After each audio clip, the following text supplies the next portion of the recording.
Alright, so I'm working on the twins today. Blue is going to get the front struts out of black, and black is going to receive the struts from blue.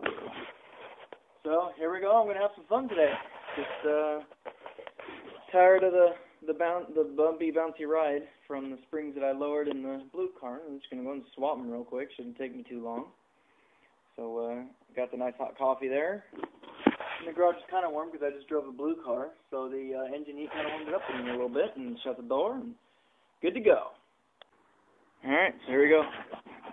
Just wanted to show you, I love my tool. Just stick the impact gun on there, like that. Harbor Freight, $30. You cannot beat it.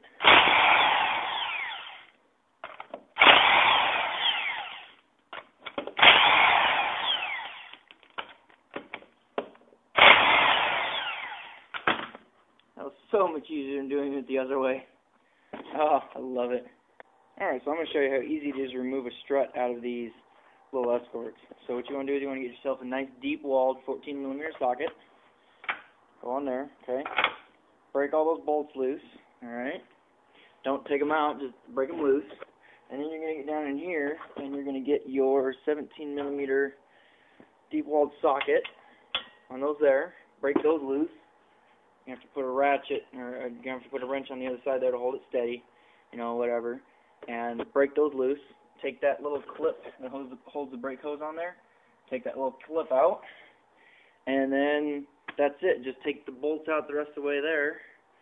Up there, take those out, and then the strut will just slide down, and then you can kick it out to the side, being careful not to hit your, let me put the light on there so you can see it.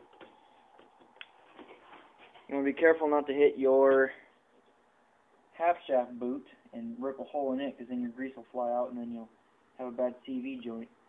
So just do that, and then that'll take your strut right on out. No big deal, it's really easy. So do that, and then if you're swapping, you just got to do it 3 more times, you know. No big deal, right? And there you go, no strut. Those 4 14mm bolts, the little clip, which is right here. The best way I found to get that off is just use a wrench on it and just kind of put the end of it and just kind of walk it off, or screwdriver, pliers, or whatever you find useful. And then all you have to do is just kind of throw the whole spindle off to the side, and the strut will go ahead and come down and then tilt out of the way and come out without a problem.